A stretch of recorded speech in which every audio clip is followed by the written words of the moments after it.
Let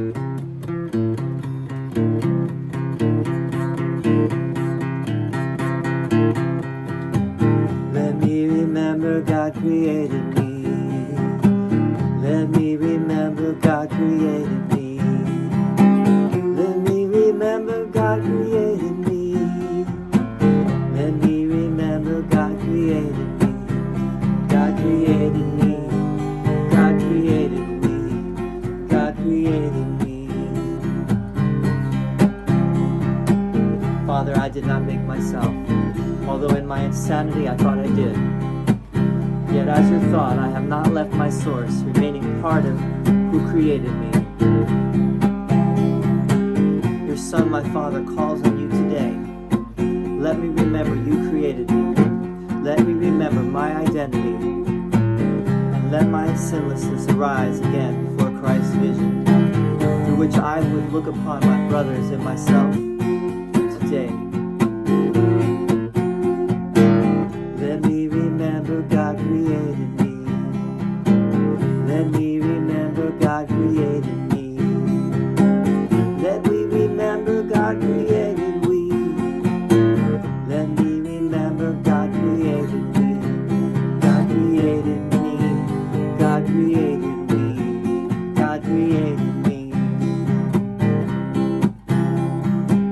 Now is our source remembered, and therein we find our true identity at last. Holy indeed are we, because our source can know no sin. And we who are his sons are like each other and alike to him.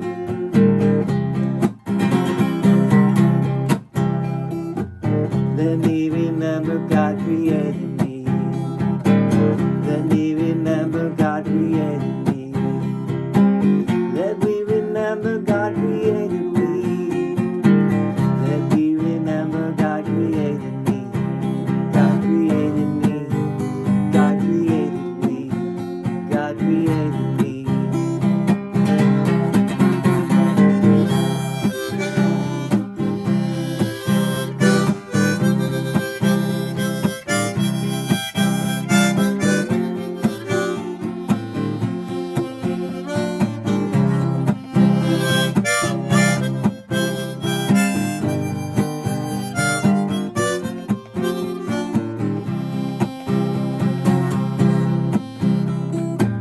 Let me remember God created me. Let me remember God created me. Let me remember God created me. Let me remember God created me.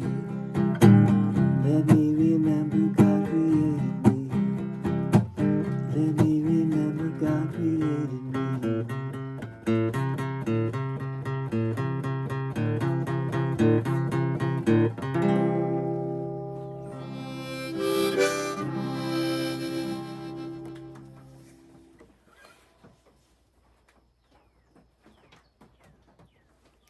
Okay, lesson 260 of the workbook. Here we are. Let me remember God created me. This is the last of 4 lessons that start with let me remember. Remember that we had lesson 257, we had let me remember what my purpose is. Then we had lesson 258, let me remember that my goal is God. Then we had lesson 259, let me remember that there is no sin. And today's lesson 260 is let me remember God created me. I want to mention that I tried this video 3 times yesterday and none of them came out. I hope this one does. Let's see if it does. Yesterday was not the day for it, I guess. But let me remember God created me. Most of these lessons on the latter half of the workbook of ACIM, they just have 2 paragraphs, and most of them start with a paragraph where Jesus addresses us as the student, right? And then the second paragraph is like a prayer to God the Father.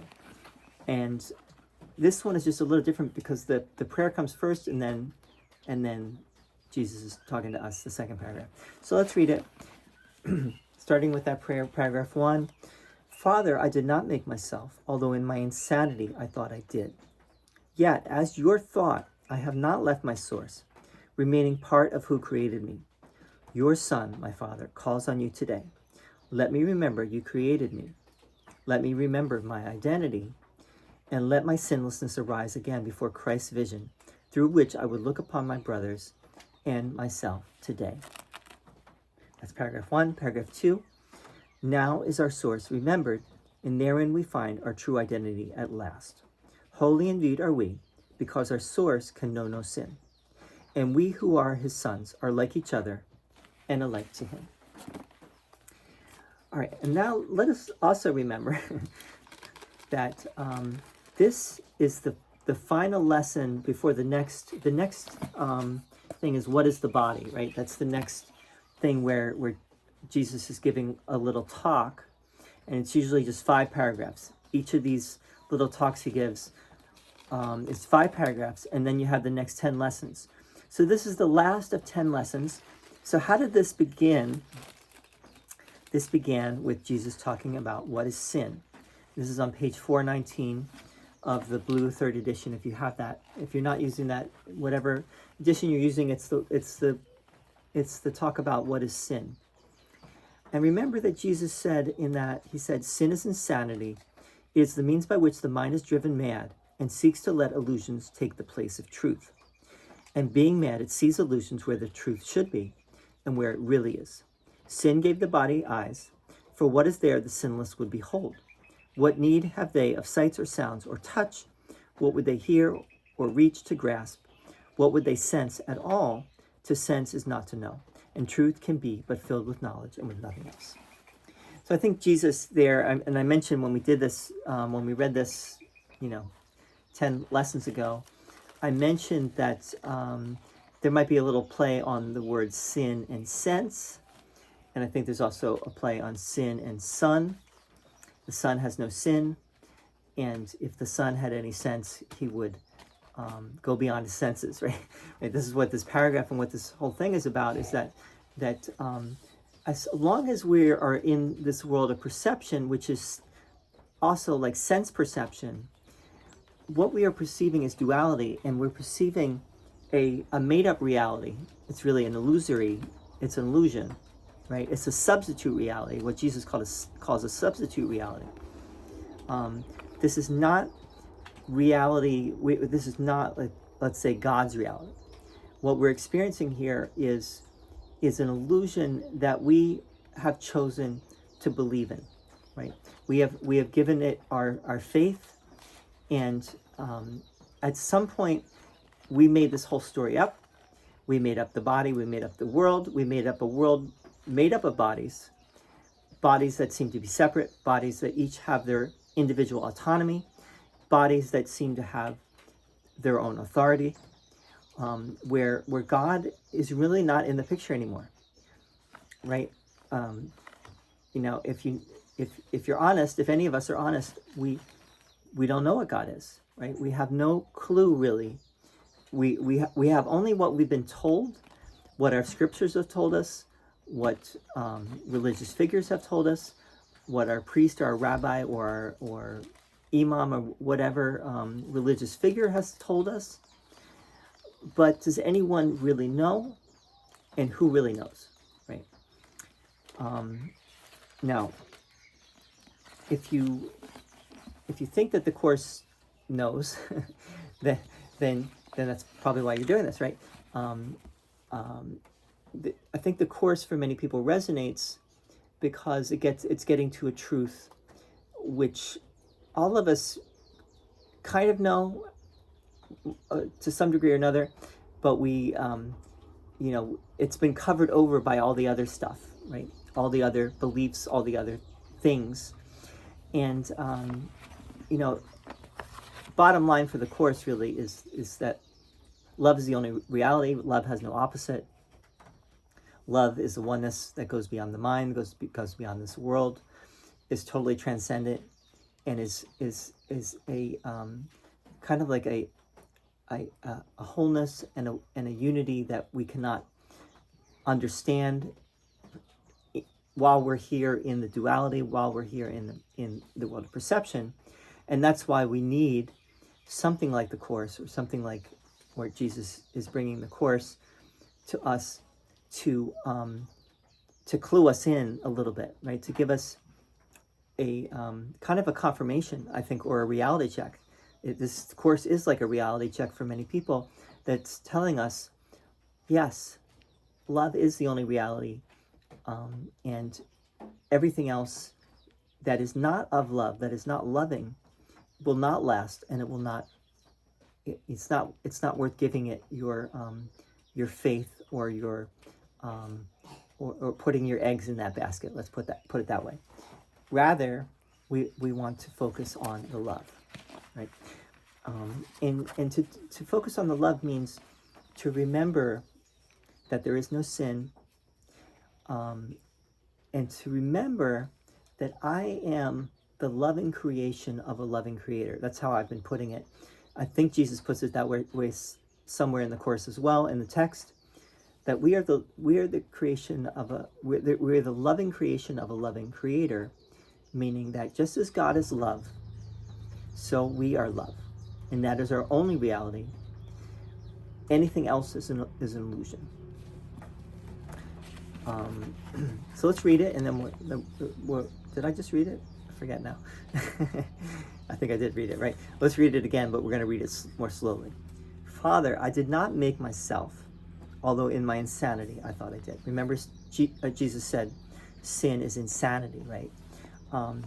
What is the insanity? The insanity is the tiny mad idea, right? The tiny mad idea which Jesus brought in. It's interesting that Jesus brought it in later in the text. He didn't bring it in the beginning of the text. He brought it later in the text. And the famous line is, into eternity, where all is one, there crept a tiny mad idea at which the Son of God remembered not to laugh. It has the same word, remembered, right? The Son of God just kind of calmly observed this tiny mad idea and did not laugh at it. Now, I've talked about this. This is fascinating, because it doesn't say, so it's into eternity where all is one, there crept a tiny mad idea at which the Son of God remembered not to laugh. So when you read that, you might think, well, the Son of God did the right thing, right? The Son of God didn't laugh at this tiny mad idea, right? It was so mad and so small, so why would you even laugh at it, right? It's like an insignificant idea. The Son of God did not laugh at it. In a way, the Son of God was doing his job, right? He was just calmly observing and not laughing and not doing anything. Which is really what Jesus is asking us to do in the Course. Is remember that famous line that we also read recently, which is, forgiveness is still and quietly does nothing. It merely looks and waits and judges not. So the Son of God didn't laugh. But then Jesus says, but in his forgetting to laugh, so then Jesus is saying, well, it wasn't just that he remembered not to laugh, but he forgot to laugh, right? Which is fascinating. We'd have to go through it again. We'd have to talk about that whole thing again. And by the way, let's see where that is. I'm not gonna find it. I mean, I could look, but it's somewhere in the latter. It's like in the last few chapters of the text.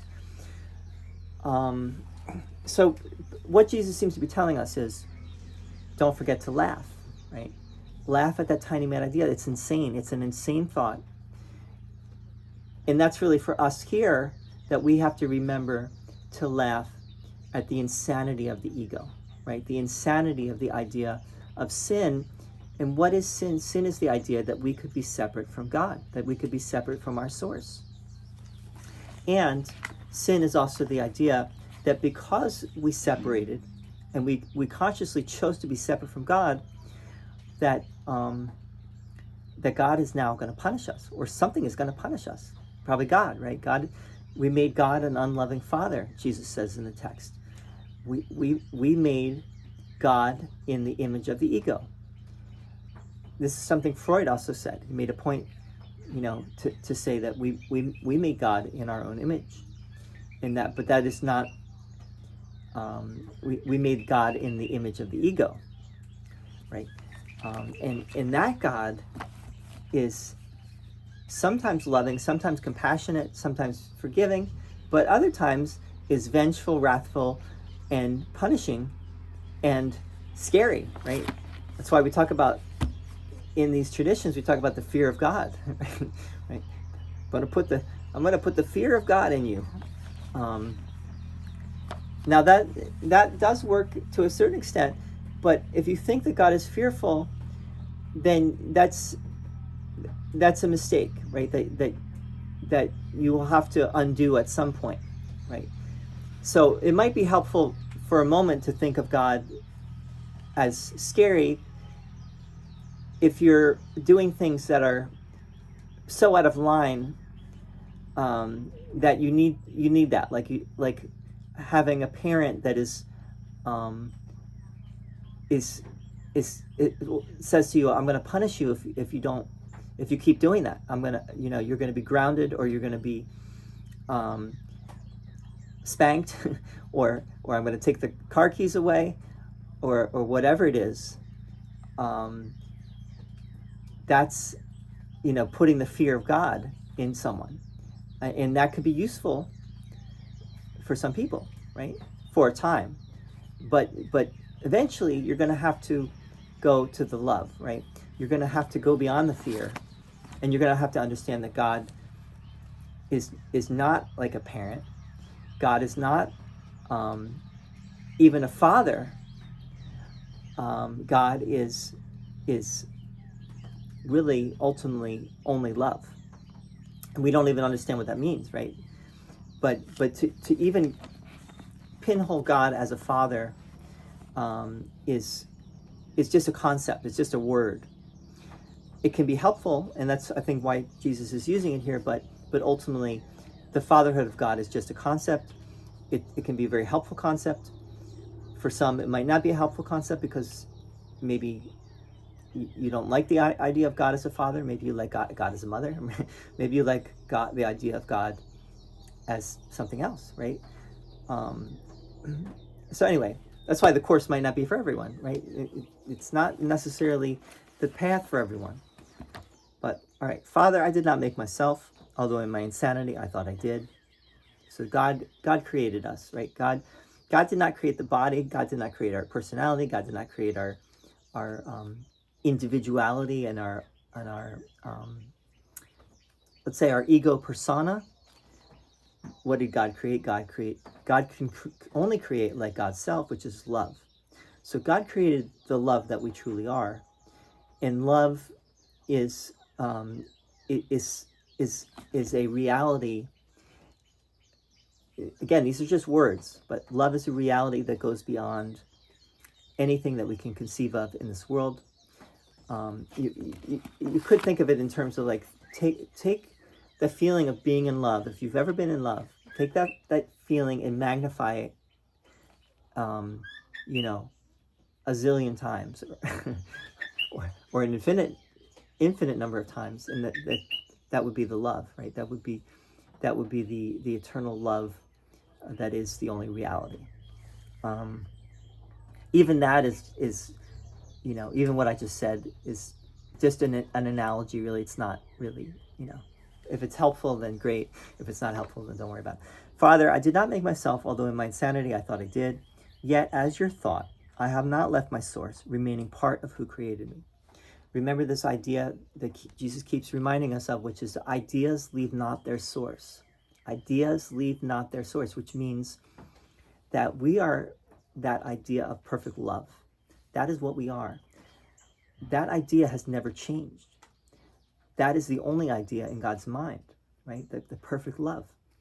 And that has never changed. And because we are part of that idea, we are that one thought in God's mind, so to speak. These are just words. We have never changed. That has never changed. Ideas leave not their source. The source has never changed. Let me just point out that the word source is used 3 times here, and Jesus does that a lot, where he uses an important word 3 times. He also uses the word identity here. Let's see how many times he uses the word identity. Doesn't really matter too much. He uses it twice. He uses it only twice. But he uses insanity, which is similar. I'm kidding. All right. So, your son, my father, calls on you today. Right? We're calling on God when we do these lessons, when we do this practice, when we do the workbook. We are calling in the experience of God. We are calling in that holy instant. We're calling in that moment where we go beyond the world of perception. We go beyond the world of duality. We go beyond the world of our senses. We go beyond the world of separation, and we have an experience of what it is to be free again. It might just be for a moment. It's an eternal moment though, because when you're there, you're in eternity, and time does not exist anymore. Now, how many people have really had this experience? I don't know, but that seems to be what the Course is pointing to. Your son, my father, calls on you today. Now, we could look at this. This is an interesting sentence because you could read it as your son, my father, calls on you today. And I actually, when I was reading this the other day, that's how I read it at first. And you could say, well, why didn't Jesus just say your son calls on you today? I mean, it's more poetic to say your son, my father, calls on you today. I don't know, maybe there's something to it, maybe not, but let's go on. Let me remember you created me. Let remember my identity, and let my sinlessness arise again before Christ's vision, through which I would look upon my brothers and myself today. So what Jesus is asking us is to come to the vision of the Holy Spirit, the vision of Christ, which is that vision which sees everyone as your brother. No one is outside of that. There's no judgment whatsoever. There's no barrier between you and anyone else anymore. You're not holding yourself apart. You're not feeling yourself inferior or superior to anyone. You're feeling that everyone is your equal, and that you are in a place really of openness and wonder and non-judgment, and see your brother as you would wish to be truly seen, which is as a being, as love, right? As unconditional love. So you see your brother that way as well, because that is what he really is. So if you see him any other way, you will be not fulfilling your function, not fulfilling your purpose, and you will be further from the goal. Remember, let me remember what my purpose is. Let me remember that my goal is God. Let me remember that there is no sin. Let me remember God created me. And let my sinlessness arise again before Christ's vision, to which I would look upon my brothers and myself today. So I'm not just looking at my brothers that way, I'm looking at myself that way, right? Because myself and my brothers are there's no difference. There's only one self, there's only one source, there's only one God. These are all terms that are basically synonymous. Self, God, source, true identity, love. These are really all the same thing. Heaven, they're all the same. There really is not distinctions between these things. Only in our mind, because we think in a very linear and chopped up way, right? Everything is divided, right? Words, one word is different from another word, from another word, from another word. But this is all the Course is pointing to, this experience of this oneness, which goes beyond all these words and all these concepts. Let's go on. Second paragraph. Now is our source remembered, and therein we find our true identity at last. Holy indeed are we, because our source can know no sin. And we who are his sons are like each other, and alike to him. Okay, so we're like each other and alike to him. Now, when you read that, you might think, well, does that mean that we're the same? Or are we just alike, right? And, it's interesting that Jesus phrases things this way because it often does sound dualistic. It does leave you wondering, right? And other times he says things like the Father will disappear into the Son and the Son will disappear into the Father, right? In the ultimate reality is that there is no more Father and there is no more Son. And there are no more sons, right? Sometimes he talks about the Son of God. Sometimes he talks about the sons of God, like here, the sons, right? Why does he do that, right? It's confusing, and it has given rise to the schism in the world of A Course in Miracles, where there are people that say, well, in reality, actually, there are sons. There are distinctions between the sons of God. And then there's the other side that says, well, in reality, there's not even a son, right? There are no words and there are no concepts, right? The idea of a son and the idea of a father does not even make any sense anymore. And Jesus says in the text, he said early on in the text, it's important to understand that there is only one son, right? There's only one Son of God. There is not two.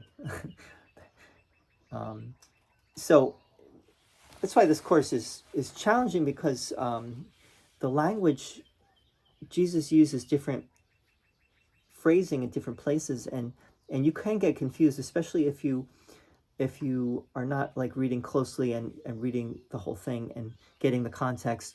And that's why, again, why I'm doing these videos is hopefully to help a little bit in that respect. But the reality is, or the truth is that you really have to do this. You really have to engage with it on your own. I can't, I'm not gonna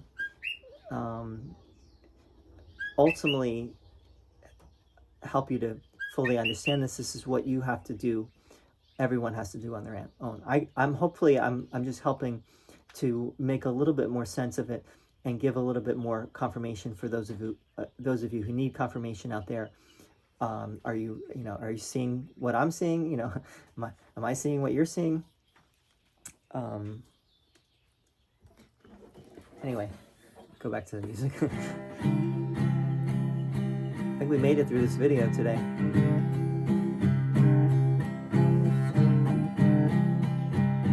Let me remember God created me. Let me remember God created me. Let me remember God created me. Let me remember God created me. God created me. God created me. God created me. Now is our source remembered, and there we will find our true identity at last. Holy indeed are we, because our source can know no sin, and we who are his sons are like each other and like to him.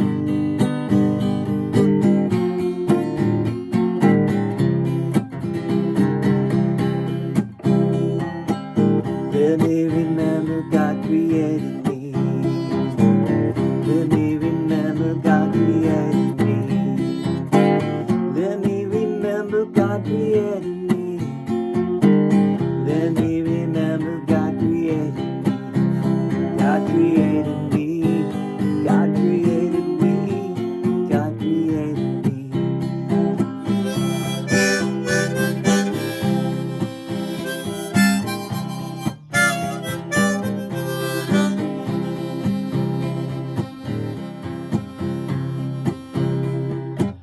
Let we remember God created we. Let we remember God created we. Let we remember God created we. Let we remember God created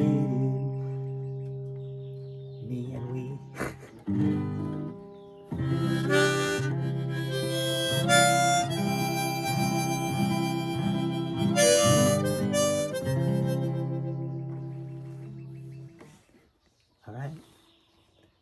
Shine on.